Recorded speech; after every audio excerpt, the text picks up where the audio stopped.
Hi, friends. Welcome to Encouraged and Equipped. On this podcast, we introduce you to the women of Christ Chapel Bible Church. We love being encouraged to live out our faith in Jesus by hearing the stories of women in our church community. We are so glad that you're here. No one wants to be hurt, but at times we all are. The question is, how will we respond? Emily Lewis brings skillful insight, practical tips, and transparent experience to our discussion today. It's possible to be hurt and then to heal. Listen in to this wonderful conversation between Camille and Emily.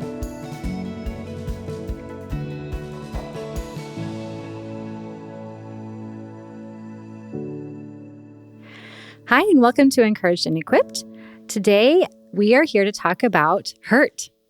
And I know some of you listeners probably weren't expecting to search for a podcast episode on hurt, but it's really important, and I'm so glad to have Emily here to talk about hurt with me. But before we dive into the deep subject of hurt, I would love for you to get to know Emily a little bit. And so, what is something that has brought you joy? Yeah, so I think recently, the fact that we are inching closer and closer to longer days, Yes. more sunlight. Yes. I am feeling that like deeply in my bones. Mm-hmm. Not necessarily the heat that accompanies it, but I'm here for the gradual progression. Mm-hmm. That slow progression toward that long sunny day. Things are very green, and they're thinking about budding. And yeah. We've been watching, we have an ornamental pear tree like around the corner, and I've been watching it. And last week, little tiny buds started, and then 2 days ago, it just burst open, and they're little white little flowers you can see on the inside. Oh, so exciting. That's so exciting and beautiful. I know. What a good little, that was my joy. A little thing that brought me joy. Honestly, that's a great one. I know. Thanks. Well, Emily, I know we're going to talk about hurt. I would love for you to give us just a very brief intro to you. You attend the South Campus. I do. Right? Yes. Okay. And you actually have the distinct honor, pleasure, gift of counseling individuals. And I am really looking forward to hearing your wisdom on some of these things. So we're going to start by maybe just defining hurt. What is hurt? How would you describe the emotion of hurt? Yeah. So I think this is not Merriam-Webster approved necessarily, but to me, hurt is kind of it's an emotion that's kind of the result of feeling a sense of like unkind or unfair treatment from someone else. Okay. I think typically we see it being even more so the case with people that we are close to or feel like care for us or we care for them. Just kind of in a distinction from maybe some of the other emotions or when we're taking it emotionally versus physically. Yeah. So the context of that relationship is usually very important when we're talking about hurt. Yes. I could be hurt by somebody that I don't know. 100%. But I probably would carry that differently than I would a hurt that I've experienced by somebody that I'm close with. Correct. Yeah. So if I'm thinking about hurt as maybe a response or kind of a reaction to a situation or circumstance, some of the other emotions that come along with that I think we can kind of confuse with hurt might be sadness or anger or disappointment. Sure. What makes hurt different from those? Yeah. So to me, I think it is that kind of personal level. It's a little bit maybe deeper than those things like sadness, anger, and disappointment. I think it's a result of those things for sure. But I think it also maybe has a more personalized meaning. I think typically we look at emotions and some of them are more secondary, some of them are more primary. Okay. And so hurt would, just like our colors, we've got like our three primaries. That was right where my brain went. So Right. that was really helpful. Yeah. So think of hurt kind of in a situation as like Well, I was going to say, what are the primary colors? Yellow, red, and blue. blue. Yeah. Okay, great. We got it. I was going for green, and that was not the right answer. Well, so then anger could be a secondary emotion, which is green, right? So it's precipitated by something like hurt. Got it. Which I think can be really important to recognize, is sometimes we quickly jump to those next emotions, but that underlying actual trigger or like, I don't know, like point of impact is that hurt being there first. Got it. Okay, so hurt is one of the primary emotions, and then the other ones are the secondary. Yes. Okay. Yeah, it can be. Yeah. That's great. Thinking about all those different kinds of emotions, the primary and the secondary that come along with it that we tend to muddle, what complicates our feelings of hurt? If I'm the one who's experiencing the hurt, what kinds of things might I expect to come along and kind of muddy the waters, as it were? Yeah. So if I'm the one on the receiving end of her, I'm the hurt person. I think just like tying in what we just said about the primary and secondary, what we notice really quickly with hurt is it can create a posture of defensiveness. And so that then segues into anger a lot of times, because I don't know about you, for me, hurt, and for most people, is not necessarily an emotion that we're like, yeah, sign me up for this one. Definitely for sure. No. Want to be here by myself for as long as anyone needs me to be here. No. Nope. Right. Nope. I want to run away. Right. We're going to go back to those joy points of your neighbor's tree and, you know, all that. That we can hang out with. Yes. But with hurt, we do have that tendency or that innate desire to get away from that feeling. Our nature is not to sit and to be present in it. So what we notice sometimes as the person that has been hurt is it's very easy to get to a place where, because I don't want to be in this, and this is all kind of subconscious, but because I don't want to be in this, I'm going to project or kind of like hot potato that back to you, so that now you are hurt as well as me, so that I am not alone in this place. So that very quickly complicates feelings of hurt. So it's not only the emotion that I'm sitting with, it's the after effect emotions that it can create. And then it's what I choose to do with those feelings that then impact my relationships, like the people around me, and then how I'm viewed in relationship to the relationships I'm in. Wow. Okay, this is making a lot of sense to me now.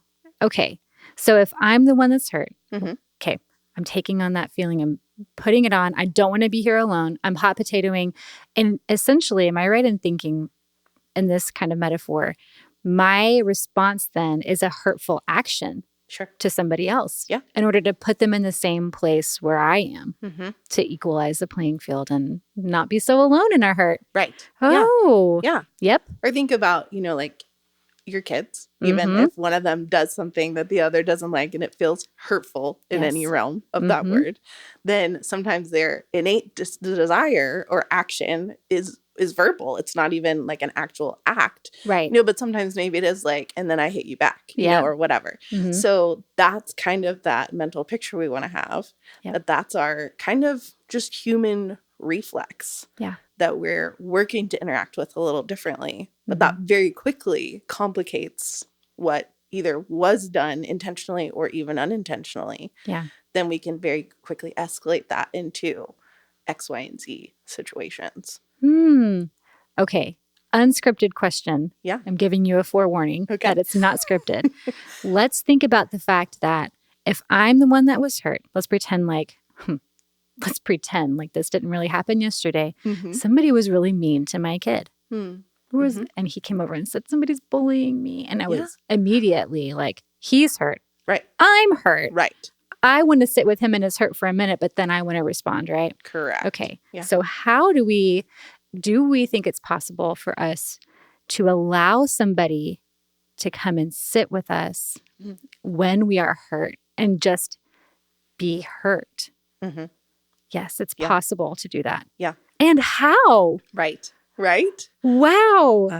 Well, I think that's a really beautiful thing that not everyone is aware of is something to offer. right? Like I'm sure in that situation, your instinct, Mhm. you probably had to like pause for a second to comfort him, not because you don't care about him, Right. but because your instinct was probably, let's go fix this situation. Like Yes. this is unacceptable. Right. Right. So a lot of times we're facing situations that we can't necessarily fix Yeah. like that. Mm-hmm. And so I think, which is obviously a huge part of my job, is that is a gift that we are offering people to sit in a place with them in a situation where we can't fix it. We're not trying to rush them out of the hurt. We can't necessarily change the dynamics. Yeah. But even still, like that's even lonelier and more isolating when I know that you can't fix this for me, but you're taking the time to interact with this with me and just be present in my experience. Yeah. That's huge. Yeah.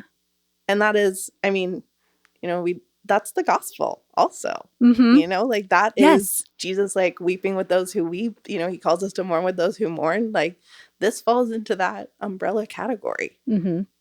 To me, at least. Yes, absolutely. If I'm thinking about it too from the gospel perspective, and we think about the fact that Jesus wept, even just the fact that Jesus wept with those who were weeping, Jesus had to be here to be present with those who were being hurt. And ultimately, if we think about the fact that all sin is offensive toward God, he's the one who's hurt. Yes. And he eventually would go to the cross and take the hurt from those moments. Yeah. That's huge. That's huge, thinking about the fact that we, first of all, have a comforter. Yes. That Jesus is our comforter. Like he came to comfort those who are hurt. But also that he allows us to be a little picture of that while we are here. Yeah. In the lives of those around us. Yeah.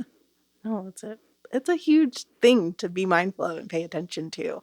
Yeah. Like, what are those opportunities for us to show up in that way for people? Yeah. Oh, that's great. Okay, so if let's say we pretend like I'm really observant. In reality, what I'm doing is I'm going to ask the Holy Spirit to give me eyes to see people who have been hurt. If when we're walking with people who have experienced that hurt, what is most significant in being a support to someone? Yeah. I think, and I'll just kind of use like the counseling arena or environment. Yeah. For an example, is that part of what I'm doing is constantly checking in with myself and my desire to help someone out of a situation. Okay. And so for me, a part of becoming a counselor was a big learning curve to not be a fixer. Like that is actually not my role. Yeah. My role is to come alongside and obviously assist and, be present in these things. But I'm working to provide a circumstance and a situation that someone might not have outside of my office. Okay. And so what I'm working to do is to quiet my discomfort in order to be present with someone in the midst of theirs. Because when we're creating this opportunity for connection, that's when we're essentially like rewriting this script, this narrative, even like neural pathways that these people have with these kinds of experiences. So that's true of anyone. Like that's literally what anyone is doing if you sit with someone and just try to like be present with them, empathizing with their circumstances, maybe validating some of the emotions that you're hearing, and just continuing to show up and remind them that you're present.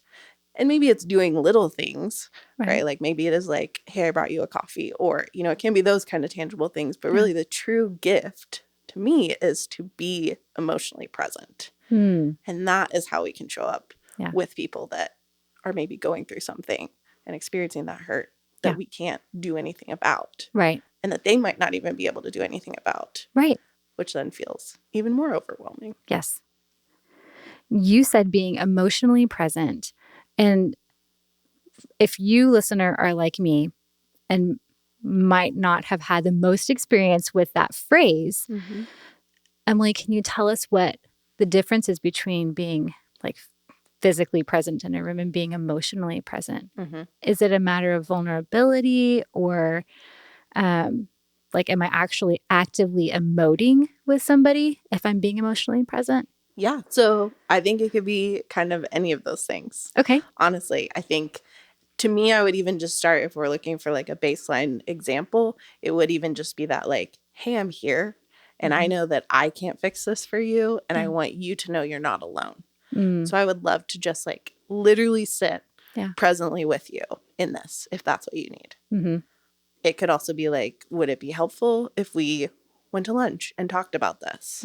But that giving someone permission to determine what is most helpful and effective for them, to me is like the ground, like foundation of emotional availability. Because again, I'm not trying to, like, it's uncomfortable to sit next to someone while they cry and feel like, I just really wish I could do something about it. And really all I can do is like continue to hand you a tissue. And so I can listen if you want to talk.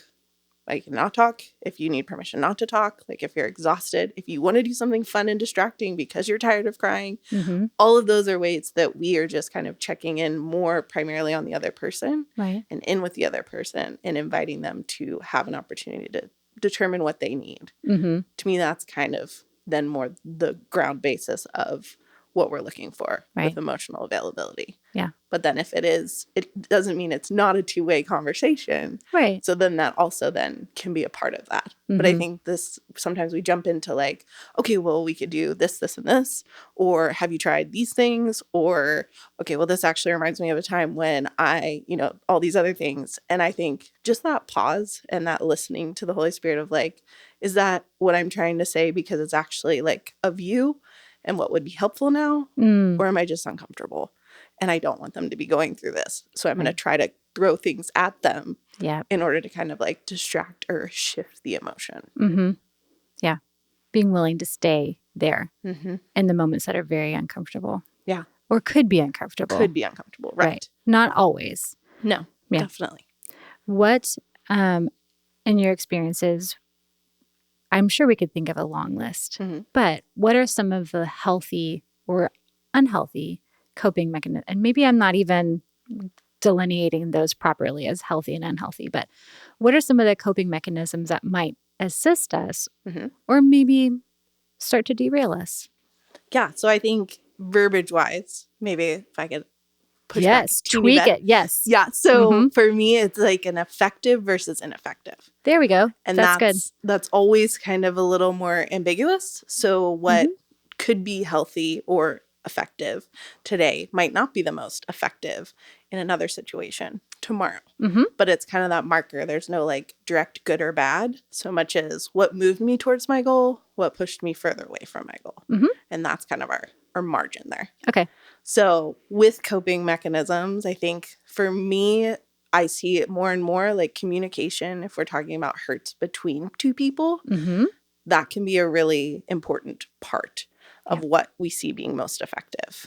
Now, if it's like between you and I, like we have an issue and you did something that hurt my feelings, the first line of communication would be, hey, Camille, like, I don't know if this was something that you intended to do, but this actually really hurt my feelings when you said this. And I think so often what might not happen is I would internalize that, what you said, instead of coming to you. And I would place myself in a position to assume I know your motivations and or interpret what you did based on my assumption that I know your motivation. And if we think about like a fork in the road, if I go to the right with those assumptions and you were very much so on the left-hand side of things and weren't intending to do any of the things that I received, then I'm moving further away from you, further away from our relationship with my assumptions because I didn't come to you to create a moment of unification or reunification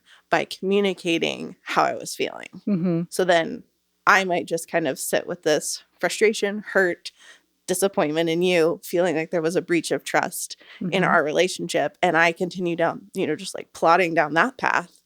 And you're unaware that this has happened because that wasn't your motivation and you're not aware of what happened. And because I'm not sharing with you, you have no way to know that something needs to be done differently. So then I'm, just continuing to move further away and not wanting to be further away, wanting that closeness and relationship with you. But I've now kind of just gotten too far down this road sometimes of not giving you an opportunity to do something different. I'm going to take a little aside for a minute because I'm just thinking through this in with the lens of the gospel again. Yeah. And how often I can find myself way down on this right-hand path of the road if I've been hurt or I've been let down or unmet expectations. Yeah. And that's how I view the Lord. 100%. I've not communicated to him that these were my expectations and you didn't meet them. And why didn't you meet them? Yeah. And in doing so, really what I've done, I'm taking this on myself because I'm not going to assume anybody else has done this, but But probably. If I had communicated and said like, Lord, I really desire this thing and I trust that you're good because we've been in this relationship. Yeah. You are 100% pouring into me. I'm coming to you for what I know I need. And I'm unwilling to be wrong about it. Yeah. I've marched myself right down that road and I've found myself so much further than I wanted to be initially from the Lord. And I've concocted a whole image of what I assume he meant to do by not giving me the thing that I wanted. Right. Yeah. Yeah. And then we do that in relationship with each other. And we have these hurts or whatever it is that has come in between us or I've let come between me and somebody else. Yeah. When in reality, I could have just had the conversation to begin with. Right. Yeah, absolutely. Yeah. And been willing to be wrong and been willing to have an awkward moment in a conversation instead of just assuming I was right to begin with. Yeah. And maybe I was. And maybe you were. Yeah, absolutely. Right. That happens all the time. Yes. But also maybe you didn't know that was a need of mine. Maybe we're just on very different pages with things in general. Maybe I'm a little more emotionally sensitive than you are. Maybe because of my past and my history and my relationships, I pick up on things differently. And you haven't had those experiences, so it's not on your radar to communicate any differently than you were. Or Right. to not do something that then would impact me in this way. And this is the first time we're like coming to this point of like rupture in our relationship. Yeah. And you coming to me and saying, this is my experience. And when you said this, it hurt my feelings because of this. It gives me, it's actually a gift to me. Yeah. If we're in that relationship to say, I so appreciate you being vulnerable with me and bringing that to my attention. And now we get to move forward in reconciliation. Right. That is it. And I think that's huge for me to hear because I mean, that is a gift to be able to have somebody who's willing to engage in that tiny bit of conflict just to pursue that relationship and that oneness together. Yes. Yeah. That creates a new, actually, I think sometimes we envision it as a weaker bond because there was a separation. But really, I think we need to start thinking about it in that conflict resolution and clear communication and needs and expectations and opportunity to validate and hear each other actually creates the platform for a stronger relationship. Because instead of maybe like everyone else, I feel like in my life, you were willing to listen and you were willing to prove to me that how I was feeling and what I need is valuable, which obviously is important to do on our own and remind ourselves of that. But the fact is when we're in relationship, that also communicates that. Right. And so then you are helping me build those new neural pathways to say, this is actually also a reality instead of no one ever cares about me. Right. I love that. That's I love that point that you're making about building the new, like a healthier, stronger relationship and pathway. That's great. Okay. So when we're talking about like reconciliation, making a repair in the relationship, a lot of times I think that's the way to go. It's wise. It's a great way to demonstrate humility toward one another. Yeah. And that's beautiful and great. And we can talk about that for hours and hours and hours. For sure. And sometimes I think there's wisdom in knowing that repair needs to be delayed. Yeah. Or at that moment, it's not the wisest choice to walk toward that.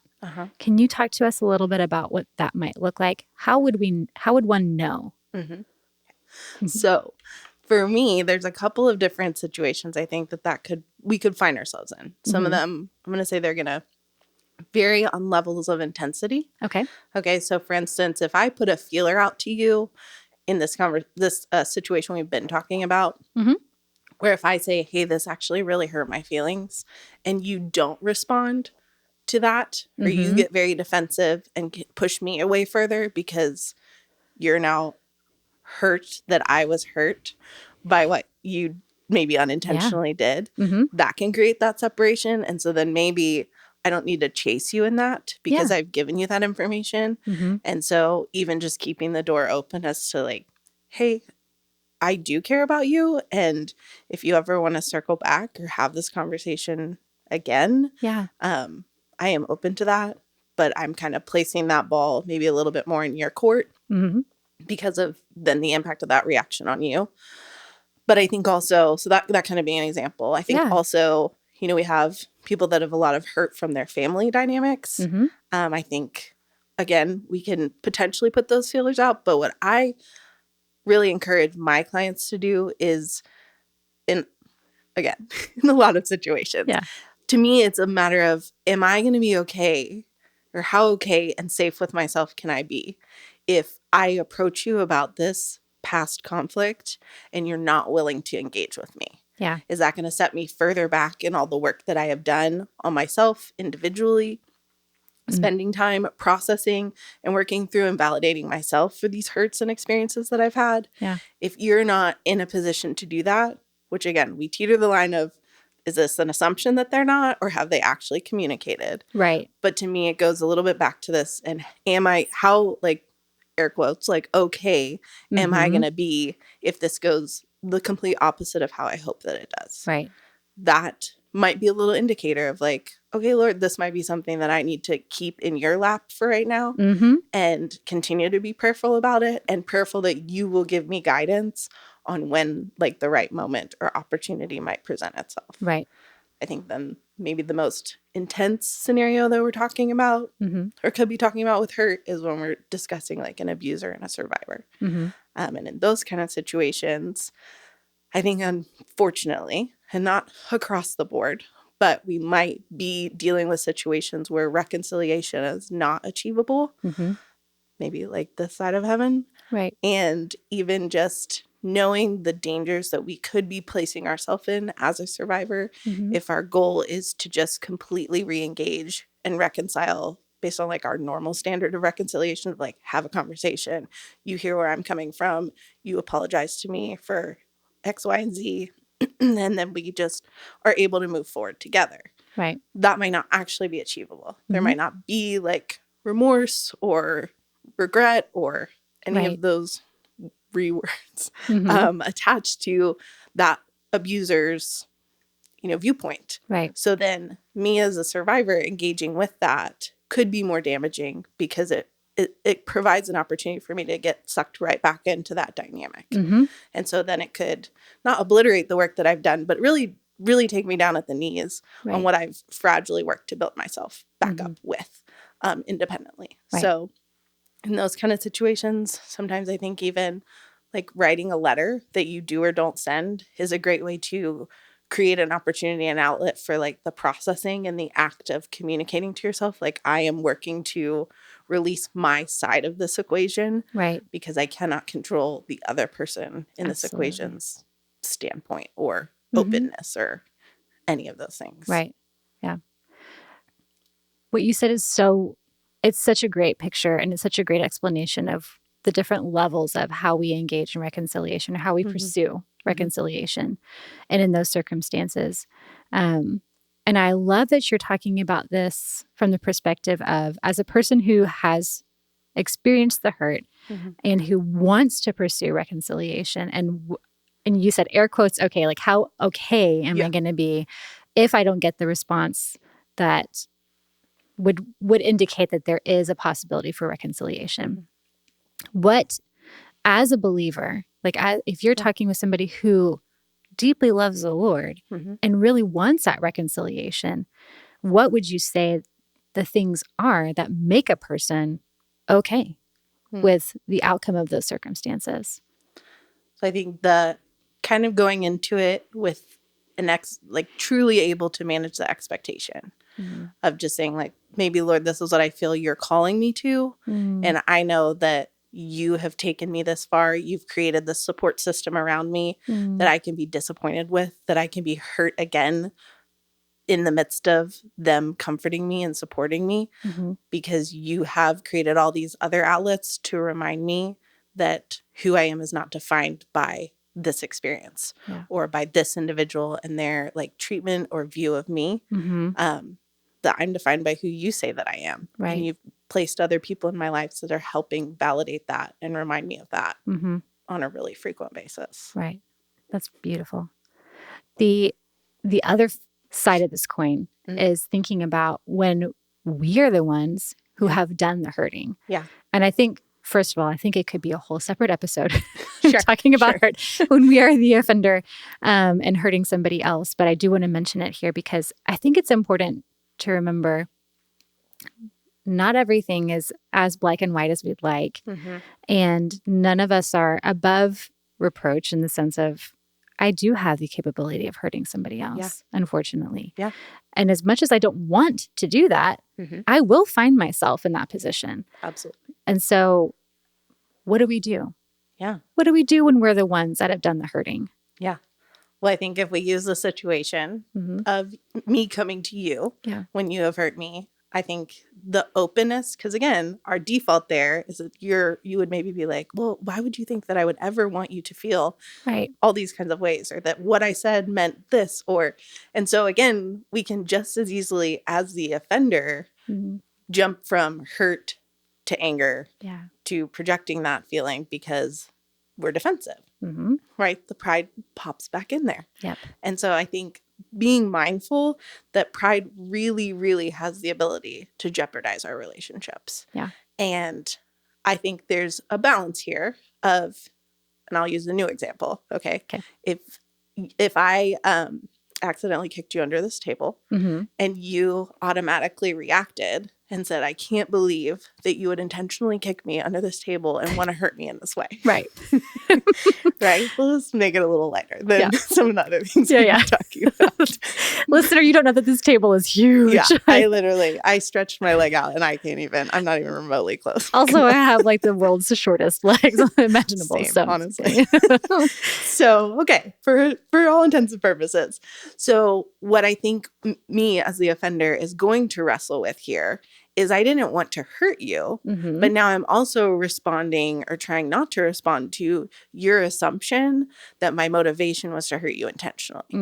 And so we took something that maybe wasn't that serious and it suddenly got a lot more serious because of that impact and reaction on you and what you then shared or, kind of placed on me. Right. So I think a lot of times we get caught up in that. Okay, so I'm going to say, I'm not going to apologize for hurting you on purpose because I did not hurt you on purpose. Right. And so then I can get stuck there instead of trying to say, okay, you feel a break in this connection. How can I validate that break in this connection? Yeah. And move towards you instead of putting up a wall or moving away from you. So again, that's the pride component of all of this. Yeah. So that humility posture would look like, hey, I definitely can see that this really hurt your feelings, that you felt like I was intentionally doing something to cause you pain. Right. Obviously, you can tweak the words. But then me saying, and I just want you to know, like, that was not at all my intention. And I can still see that what my action did create this response. So I'm not taking more responsibility in this equation than is mine to take. I'm not going to say, Camille, you're right. I totally meant to kick you on purpose. Yeah. And I really didn't care about your feelings and how that would impact you. Right. Because that's not the truth. Right. Right. So I don't have to validate an untruth. What I'm looking to validate are the emotions that I see you reflecting. Yeah. So I'm picking up on the hurt. I'm picking up on the disappointment that you thought, even for an instant, that I would jeopardize our friendship by kicking you. Right. So then we're dialing it back and just saying, I'm not going to take responsibility for that, but I am going to acknowledge the emotions that I'm hearing you say. Yeah. Again, this applies in more serious situations too. Yeah. But that starting with, you don't have to justify or you don't have to validate an untruth. Right. And you can really present and show up well for someone by even just starting by reflecting the emotions that you're hearing them share with you. Right. Yeah. It goes back to that being emotionally present, Yes. even when we are managing our own Mm-hmm. sometimes intense emotions Yes. at the same time. And I think even just to add one more little thing here is I can also then attach to that. Hey, and I just really would love for you to remember that I do value you as a friend. And so while I'm probably going to do things that are going to be hurtful, could you also continue to come to me like this and give me the benefit of the doubt that my goal and my actual motivation was not to create a separation here. Right. Yeah. Unless it was. In which case, we've got more conversations whole to be nother had. podcast. Yeah. Okay. That's good. Okay. So, Emily, I know that you have had an experience that's unique, more unique than some, that has really shaped the way that you view this topic of hurt and probably has shaped a good amount of your life as well. For sure. Would you be willing to share a little bit about your background growing up? Yeah. So I was raised in a Christian family. My parents were, for most intensive purposes, first generation Christians. And so they were very intentional about finding opportunities to strengthen and grow like our relationship with the Lord as a family and just kind of cultivate and protect us from a lot of things, while also giving us a lot of foundationary just like truths and surrounding us with a lot of just the word and that being a big focal point. And so when I was 12, we did join the Advanced Training Institute. I know that not everybody's familiar with that. Right. But the recent or last year documentary, Shiny Happy People, kind of highlights a little bit of that if anyone is interested. And so that was something that we became very much so a part of as a family. So we were homeschooled and we did participate in the curriculums, participate in a lot of the trainings. There was like a yearly conference that had a lot of speakers and teachers, and it just was a very family oriented program. Right. But the Bible was really your foundationary kind of curriculum, if you will. And so we participated in that until I was about 19. And what I have gotten to be a part of and participated in throughout my time in that program just did provide a lot of input information that in my more recent years I've unpacked a lot of just things that were foundational truths. But we got to attach those air quotes because apparently they were not. Right. And so a lot of hurt for me, I think, in recognizing obviously like my parents' good intentions and their desire to protect us and keep us safe and to like shore us up in the Lord. And the influence that people who said those were also their intentions were able to have on our family dynamic and a lot of our friends' families' dynamics and things. I'm a very big like rule follower. And so for me, I was like, yes, this is what we do. Give me all the rules. Yes. Yeah. I am here for it. Like I will excel to the umpteenth degree. Yeah. And I did, So then the reworking of that in my present life is there's a lot to unpack. And there's a lot that I believed about myself. A lot that I believed about who God was, and a lot that I believed about how I was supposed to behave and respond in response to that, I guess. That isn't really true. So there's a lot of rules and regulations, and so it's not necessarily presented under the premise of we have to earn our salvation. But that's kind of the bowed up, like wrapped nicely message. And so a lot of that did just impact even like relationships with my parents, relationships with my siblings, relationships with other people, and very much so like my relationship with the Lord. And so, if something wasn't going well, that was obviously because I hadn't spent a sufficient enough time like in my quiet time, or, I didn't trust the Lord enough to heal me from X, Y, and Z. And so that's why I was dealing with it. And very much so that mentality you also had for other people. Right. So not only were you kind of on the receiving end of that, understanding now the receiving end of that hurt, but also then even those beliefs permeating my other relationships, Right. and the ways that I would believe or interact with other people based on what I thought they were or weren't doing right. We've already kind of subtracted right and wrong and good and bad from this conversation, but those were very much so like the pillars that you were looking for. Right. And there was a correct side of that fence and an incorrect side of that fence. And so for me, for my family, when that documentary came out, it provided an opportunity to have some of the conversations that we weren't all having. Right. And with those like hurts and the beliefs that maybe my parents weren't aware of, like the impact on us as the kids in the family, and then even just how we view ourselves now and our relationships now and our relationship with the Lord now. All of that there was a lot of hurt that was just kind of very present under a surface that, like I processed some in counseling, I talked with some of my siblings about, and wasn't something that we had out in the open really like as a family unit. Yeah. And so it was a really challenging and gracious opportunity for us to have a posture of listening and to to hear from my parents. Like obviously this was not their intention, Right. and the impact that we have now all seen and noticed it have on us was never like what their goal was. And them even hearing from us that we understand that, and that there are things that have been impactful and that we're continuing to kind of wrestle with. Right. And even just sibling to sibling, there have been dynamics where, other things have happened and we were on the more like righteous side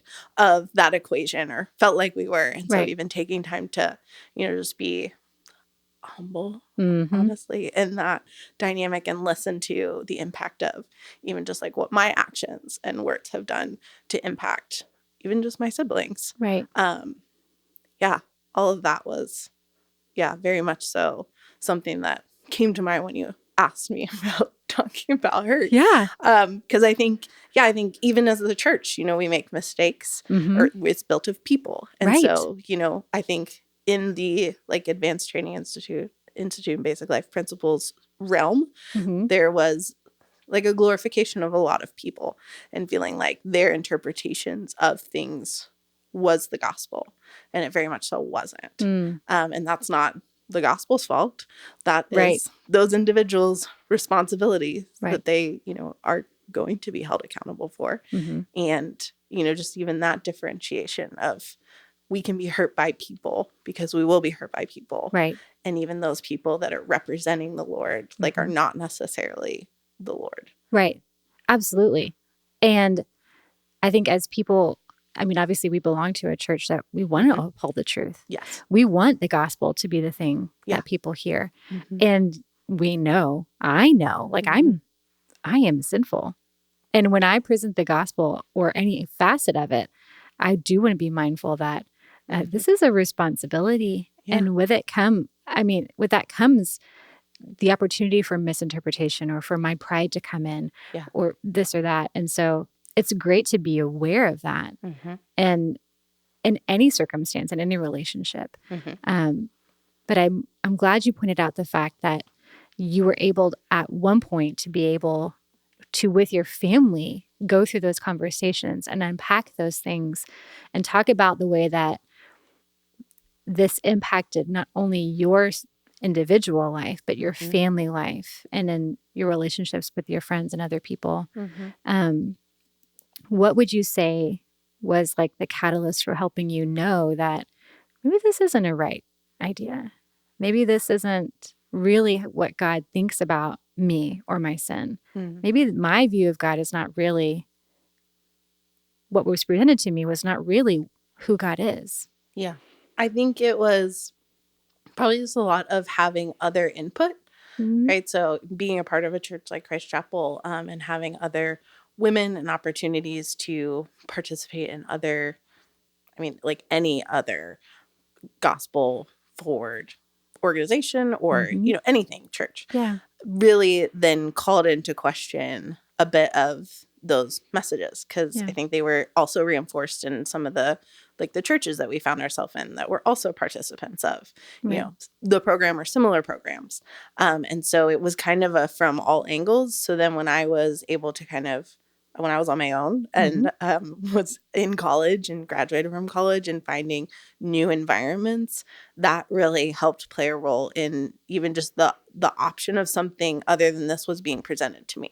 Right. And so it wasn't like comfortable. It wasn't something that I was automatically like, oh yeah, I choose, because of the guilt and because of, you know, the impact of that like rules and regulation. I couldn't just easily grasp onto like, no, like he's very relational and he cares about you and like he cares about you. But I was always like, he cares about you so long as you're also doing all these things in order to earn that care. And so I think having anything else presented was very foreign.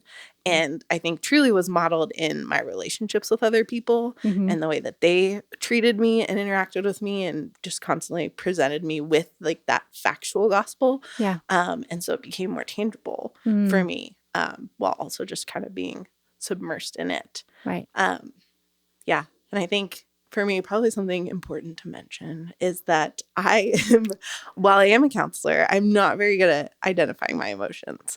So I'm not laughing because it's like funny, but I'm laughing because how true of, I think, the majority of us. Yeah, honestly. So for me, even being presented with opportunities to process what I am feeling, that was a huge undertaking and not something that just happens overnight. And even like to this day, you know, someone will be like, okay, how did everyone feel about, you know, the sermon at lunch? You know, whatever. And I'll be like, everyone else go first. And then I'll think about formulating what I thought. So even that is very much so like who I am. And so part of all of this has definitely been, just having those people sit with me in my not knowing, people sitting with me in my discomfort and my wrestling and my hurt. Yes. To then say like, hey, you don't have to have all the answers or know exactly how you feel, but I am with you in this and I care about helping you see that there is another side. Yeah. Yeah. And please stop me if I'm making assumptions or saying something that is insensitive. Okay. I would imagine that growing up with a view of God that is like meritorious, like you really do have to show me you're working in order to know that I care about you. Yeah. Or you're not really upholding your end of the bargain, so I'm not really going to pour out my love on you. Right. How hurtful that relationship must have been with the Lord. Not because of him or his character, but because of that viewpoint that was given to you, presented to you. Yes. So not only experiencing the hurt from leaders or teachers or whoever it is that's presenting a gospel that's not a true gospel, but also then having a view of the Lord that is not in line with who he is.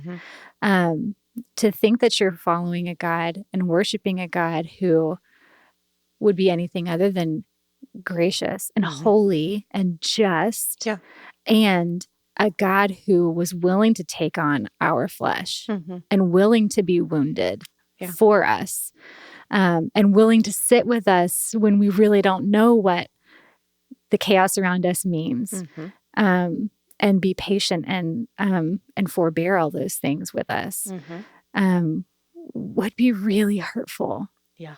So what was my point in saying that other than to say I'm really grateful that you have a view of the Lord now that is beautiful and that he redeemed so much of those things. I'm putting words in your mouth. No, so sorry. Correct. But yes, that he redeemed those hurts and really brought healing for you. Yeah. Yeah. And I think probably important to note is it's not a one-time thing. Yes. For me, it is still, you know, those are, while we're talking about strengthening or repaired neural pathways, like that is still something that is a lot of times like a daily thing. Yeah. And so I think, you know, just in case someone needs to hear that, that it isn't. Yeah. And I'm just like, there was like before and after. It's constant. Yeah. And I think, that is that is something that, again, as we are sensitive to other people, something to be mindful of. Right. Are there, and this, again, you can throw this question out.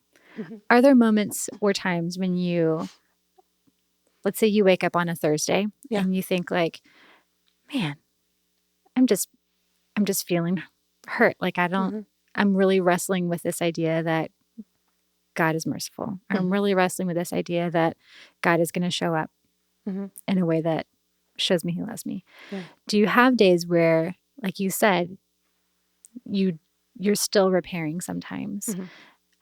And then assuming the answer is yes, what do you do? Yeah. That's a great question. I think the Lord has been very kind to place people in my life that I can have those conversations with, Mm-hmm. that I can be honest with that. Yeah. And I think also it's something that I guess like unveils itself in situations as they come sometimes, if that makes sense. Yeah. So a lot of like the ATI message is a lot about authority, and about authority being kind of like your liaison between you and the Lord. Mm-hmm. So sometimes when I find myself in like authority related situations that Mm-hmm. don't feel like I'm being valued or like I'm being heard or listened to, then that can very easily like send me back to those kinds of thoughts Yeah. and feelings. And so I think sometimes it's a random Thursday, but also it is that more unpacking as a situation Yeah. pops up, and then I'll be like, wow, I thought we were okay. And Mm-hmm. we're not maybe as okay as I thought, because Right. this is not something I'm dealing with every single day, Right. in this capacity. And Mm-hmm. so, yeah, I think number one, just having, places that the Lord is continuing to remind me he shows up, and kind of keeping a list of those, if you will, Yeah. to kind of say like, okay, this feels untrue right now, and here's when it was true. And then I can tangibly see that. And then also having people that can also speak that over me, Yeah. is really helpful. And even just like, then listening to some worship music that is proclaiming those truths, Right. to even just have that be something that is going on around me for me to continue to absorb, even if it's not just, like me sitting and like staring at the wall trying to like convince myself that this is true. Right. Oh, that's a good. Mm-hmm. I'm thinking about times when I know like I'm really struggling with the truth. Like I know this is true, and yet I don't. Yeah. I don't really believe it. That's what my actions are really saying, is that I really don't believe that. Or maybe I'm like really struggling with it. Yeah. And that picture of me sitting and staring at a wall, trying to convince myself that it's just a futile attempt at something, when really what I need is a reminder that no, that like, remember when this happened, remember when he did this. Yeah. And having a friend that I trust, who will point me back to truth and say like, you really, yeah, he really is. Like, he really is a healer. He really is. Yeah. And you saw it this day, and we were there. Yeah. And even that doubting is okay. Yes. Right. That he knows that it's not something he can't handle. Right. And it's not something that he's like, I'll wait until you get your act together. Like a little bit, maybe he is, but not in a judgmental sense. Right. Right. Right. Like he's just open palm, like, here I am for you to access when you're ready. Right. But I'm not changing. Like the circumstances feel like they're changing, then that it feels like I'm attached to the circumstances, but who I am isn't. And it's just here for you to access. Right. And that's good. That's totally different. Right. Something that, and we'll wrap up in a couple of minutes, but I was thinking about this idea that, listener, you're going to be hurt at some point. Like, we're all going to be hurt. Yeah. And that can be very scary. It can bring in a lot of insecurity, and it can bring in a lot of fear. And thinking about the idea that if I picture myself waiting to be hurt, I will very quickly find myself hurt. Oh, yeah. But if I'm unaware that at some point I'm going to be hurt, then when I am hurt, I will be very shocked, and it's going to bring in a lot of other things as well. So I'm just thinking about, maybe, is there like a good balance of really anticipating and not being shocked by it, but not being fearful of it? Yeah. I think that's great. I love that. Honestly, Yeah. we need to figure that dynamic out. Mm-hmm. I don't think it's a cookie cutter for everyone. No. But at the same time, it is that like awareness and expectation adjustment, honestly. Because if I have the expectation that I will be disappointed at some point, I'm not necessarily living in complete fear of it. Right. Okay. But what's coming to my mind, and I'm a big like visual person, is that if you go into a haunted house, you will be scared. Yes. Even when you know that you are going into a haunted house to get scared. Mm-hmm. Right? Like, yep. Now I don't do haunted houses, so I'm not speaking from experience here. Right. But I would imagine if you go in, you're not going to be completely unfazed by the jump scare because you're anticipating there will be some. Right. But at the same time, you're choosing to enter into that thing, the thing that you enjoy, allegedly. Right. AKA your relationships with people, because you feel like the stress of the jump scare is worth the end result. Yes. So how do I live in that place of this relationship and connection is so important to me. It's so needed because we are relational beings. That I am willing to anticipate and adjust my expectations, knowing that a jump scare hurt will occur. Right. And honestly, then prepare myself for what do I need to do for myself in order to communicate? Like, what are some of my needs? What are some of my like hopes and goals for this relationship? Yeah. Honestly, like have a conversation about it. Yeah. Or even just be like, as I'm getting to know you, these are things that have happened in my past that have been hurtful. I'm placing that on the table between us so that this is a communication, right? Not an actual like expectation. Because I think the uncommunicated expectations is where we really hurt ourselves and the other person. Yeah. So that communication piece of like, I know you will disappoint me. I know I will disappoint you. And I think this is worth it. Yes. Yeah. Yeah. That's a great perspective. I love that. Okay. I'm going to ask you in a minute if you have any final thoughts. Okay. And if you have any last encouragements or something that's encouraged you as you've been hurt. Yeah. While you're thinking about your answer, I know I put a lot of words in your mouth about how coming into reconciliation with the Lord after your experiences growing up. How would you describe the changes in your view of yourself and your view of God? I think I've learned, just like I talked about, that emotions are hard for me to make space for. Yeah. I'm very much so literally in the business of making space for other people. But I think the Lord has very graciously been reminding me that like I can also take up space. Yes. And so finding ways to sit with my emotions and my feelings, sometimes it is literally staring at a wall in order to do that. But also allowing people to come in to ask me the correct questions has given me, again, it's a daily thing, but given me an ability to recognize that I hold value in that way. And that my thoughts and feelings and emotions and experiences are worthy of the space that they might need to take. Yeah. And that to me then very directly coincides with the Lord and him being that person also and saying, hey, I view you in this way. Yeah. Even though that wasn't necessarily what you thought I did, but I do. And by giving you an opportunity to cultivate this in yourself and through like other people that I've placed in your life, I'm continuing to show up for you in that way. Yeah. And so I think it's a reminder of openness for myself, just that, like my worthiness and value that everybody has and his desire to like meet me in those places of uncertainty and of feeling like there isn't necessarily that bridge or connection. He makes a way for it. And so I think that might have answered your question. Okay. It doesn't matter if it did. It was a better explanation that I could have conjured up with a question anyway. So that was great. Great. Well, Emily, this has been like the most helpful conversation about hurt that I could have envisioned. And I'm really grateful for your ability to not only share vulnerably about your experiences, but also to really put flesh on the idea of what it looks like to be hurt, to to desire healing, to move forward like with confidence and bravery and pursuing reconciliation when it's possible, and to equip us to do that. Like, I think you've done that today, and I'm really grateful. But do you have any last thoughts or questions? Not questions. Any last thoughts or encouragements? I just think that relationships are hard.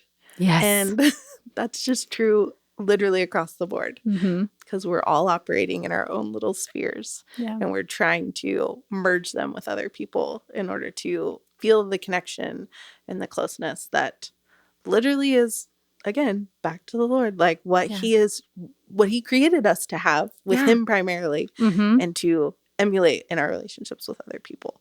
And so because none of us are the God side of this equation, I just want to challenge people that relationships are hard, and they can be really, really meaningful and worth it. And so just always kind of being willing to be open and humble to say, okay, Lord, like, I can be really hurt in this situation, and what would you have me do?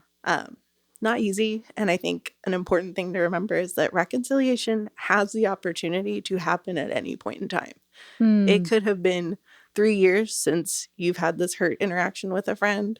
And obviously there's going to be more to work through because 3 years have gone by. But there is never a point, I'm going to say that loosely, there's never a point that we can't do a U-turn and come back to something. If the Lord is the center of it and making a way for that to happen. That's good. So I think that's probably just something I would also want people to remember. Yeah, that's great. And I think that takes a lot of pressure. It brings a lot of freedom. It brings a lot of desire, honestly, to really pursue things in the Lord's timing and to really trust him more. Exactly. That's great. Well, Emily, thank you so much. This was so fun. This was more fun than I anticipated. So I'm glad. It was okay. And listener, probably if you're still listening, this was by far the most fun conversation I've ever had about hurt. Honestly, same. Yeah. Well, let me pray and thank the Lord for you. Awesome. God, thank you so much for Emily. Thank you so much for the way that you have drawn her to you and the way that you continue to pour grace into her life and through her life toward other people. I thank you that you created us in your image and you created us with a deep need for relationships, and that you made a way for us to relate to one another and communicate with one another so that we can be an image of humility and mercy and grace and forgiveness and reconciliation, even when things are really icky and difficult. We praise you for the work that you do in our relationships. And we ask humbly that we would take every opportunity to love the people around us well, and to be with them in times when it's difficult. We ask that you would be our strength and our joy just because you're with us. And we ask all these things in Jesus' name. Amen. Thanks for listening. For more episodes, be sure to follow Encouraged and Equipped.